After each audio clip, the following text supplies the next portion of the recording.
Part 11.26. Surah Hud. As-salamu alaikum. Welcome back to Sufi Essence with Hammad Syed, the divine narrative, and meticulously detailed the rise and fall of nations from Noah, peace be upon him, to Shuaib, peace be upon him, and the profound confrontation of Moses, peace be upon him, and Pharaoh.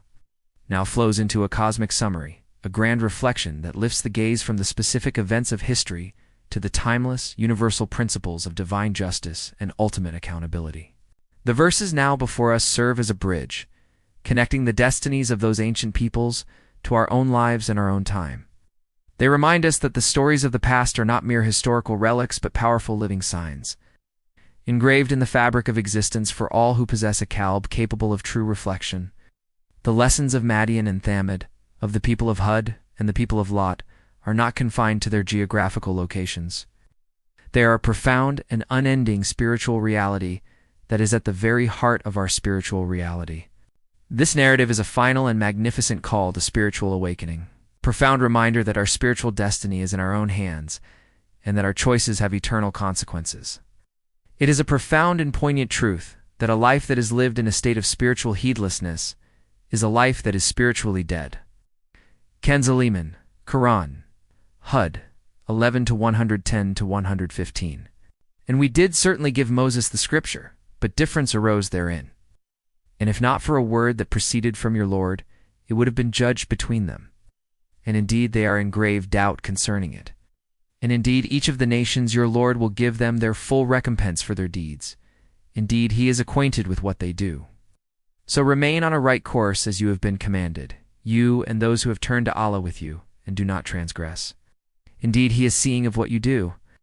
And do not incline toward those who do wrong, lest you be touched by the fire, and you would not have besides Allah any protectors, nor would you be aided.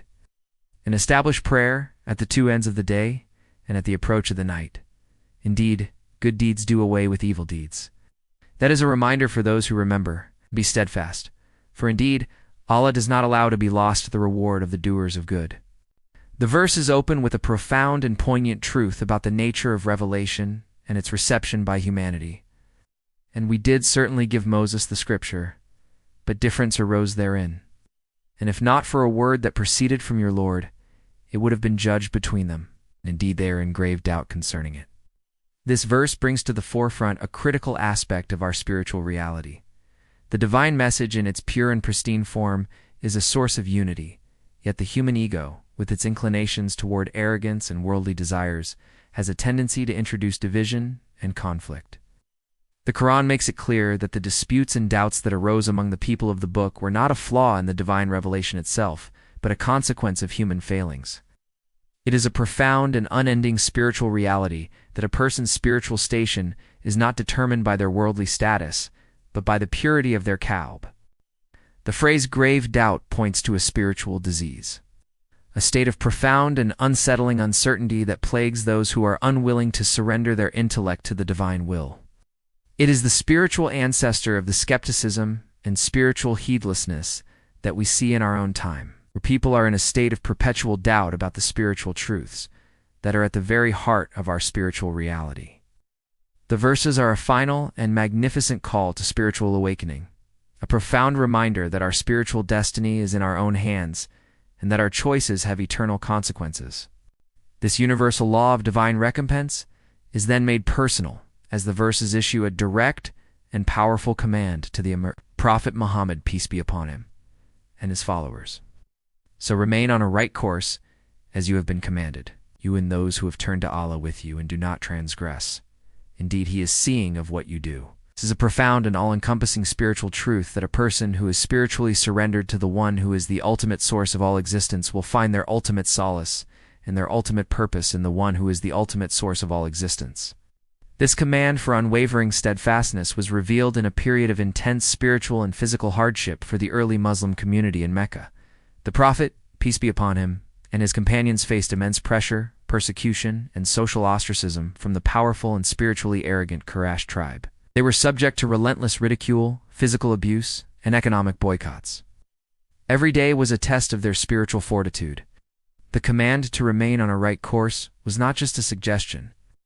It was the spiritual lifeline for a small, vulnerable community. It demanded a level of spiritual discipline that would allow them to remain steadfast in their faith, even in the face of immense adversity. The verses are a final and magnificent call to spiritual awakening, a profound reminder that our spiritual destiny is in our own hands and that our choices have eternal consequences. It is a profound and poignant truth that a life that is lived in a state of spiritual heedlessness is a life that is spiritually dead. Hadith, the Prophet, peace be upon him, taught, "O Allah, the turner of hearts, make my heart firm upon your religion." Surah Hud, at Tirmidhi. This profound dua encapsulates the spiritual reality of steadfastness. It acknowledges that the human qalb is in a constant state of flux, and true stability comes not from our own strength, but from a profound and unending surrender to the one who is the ultimate source of all existence. It is a profound and unsparing indictment of the spiritual heedlessness that can prevent a person from finding their ultimate solace and their ultimate purpose in the one who is the ultimate source of all existence. This spiritual and all-encompassing reality is at the very heart of our spiritual reality. The Quran then provides a profound spiritual warning and a divine prescription for maintaining spiritual integrity. "And do not incline toward those who do wrong, lest you be touched by the fire. And you would not have besides Allah any protectors, nor would you be aided. And establish prayer at the two ends of the day and at the approach of the night. Indeed, good deeds do away with evil deeds. That is a reminder for those who remember." The command not to incline toward those who do wrong is a profound and poignant truth. It is a testament to the Prophet's, peace be upon him, purity before revelation, and a profound reminder that all knowledge is a divine gift from the one who is the ultimate source of all existence. It is not just a warning against physical collaboration, but a spiritual injunction against any form of mental or emotional sympathy for falsehood. The spiritual consequence is a state of profound spiritual alienation and spiritual suffering, a state of being that is beyond all human comprehension. The spiritual prescription is then given: the establishment of prayer. The command to establish prayer at the two ends of the day and at the approach of the night is a profound and all-encompassing spiritual reality. It is a testament to the fact that a person's spiritual station is not determined by their worldly status, but by the purity of their qalb. The 5 daily prayers are a spiritual and existential reality. They are a constant reminder of Allah's presence and a means of purification. The phrase, "good deeds do away with evil deeds," is a profound and unending spiritual reality that is at the very heart of our spiritual reality. It is a powerful and all-encompassing spiritual truth that a person who is spiritually surrendered to the one who is the ultimate source of all existence will find their ultimate solace and their ultimate purpose in the one who is the ultimate source of all existence. This spiritual and existential reality is present in every single aspect of our lives. Hadith, the Prophet, peace be upon him, also taught the 5 prayers. And Friday prayer to Friday prayer and Ramadan to Ramadan are expiations for the sins committed in between them, so long as major sins are avoided. Sahih Muslim, Hadith 233.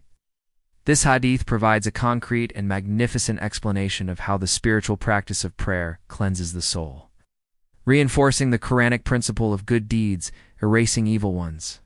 It is a profound and poignant truth that a life that is lived in a state of spiritual heedlessness is a life that is spiritually dead. The spiritual reality is that our worldly blessings are a test, and our worldly trials are a test. The spiritual challenge is to remain in a state of profound and unending gratitude in a state of prosperity, and to remain in a state of profound and unending patience in a state of adversity. The verses conclude with a final, powerful and all-encompassing spiritual truth: and be steadfast. For indeed Allah does not allow to be lost the reward of the doers of good.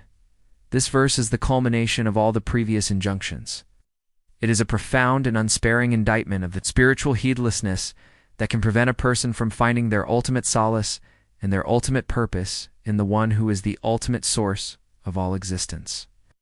The spiritual reality is that a person's spiritual station is not determined by their worldly status, but by the purity of their qalb. This is a profound and all-encompassing spiritual reality. It is a testament to the fact that a prophet is not a worldly king who seeks to impress with material wealth or supernatural feats. His integrity is rooted in his profound and unending surrender to Allah's will, a state of being that is beyond all human comprehension. The verses are a final and magnificent call to spiritual awakening. Profound reminder that our spiritual destiny is in our own hands and that our choices have eternal consequences. The verses are a final and magnificent call to spiritual awakening. A profound reminder that our spiritual destiny is in our own hands and that our choices have eternal consequences. Dua, my Lord, grant me the spiritual courage to live my life in a state of profound and unending surrender to your will. Amen.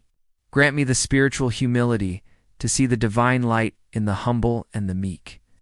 Grant me the wisdom to see your profound and unending mercy in every single aspect of creation.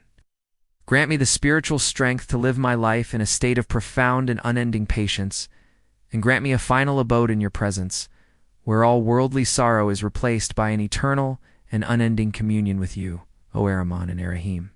May Allah illuminate your heart and mind with the light of this divine ilm. May He make your channel a beacon of guidance for all who seek spiritual clarity and truth. May your efforts be a source of immense reward, and may you be granted the highest stations of paradise. May the peace and blessings of Allah always be upon you and your loved ones. May He grant you unwavering steadfastness on the path of truth, and may your work be a testament to His magnificent names, Ar-Rahman and Ar-Rahim. Ameen.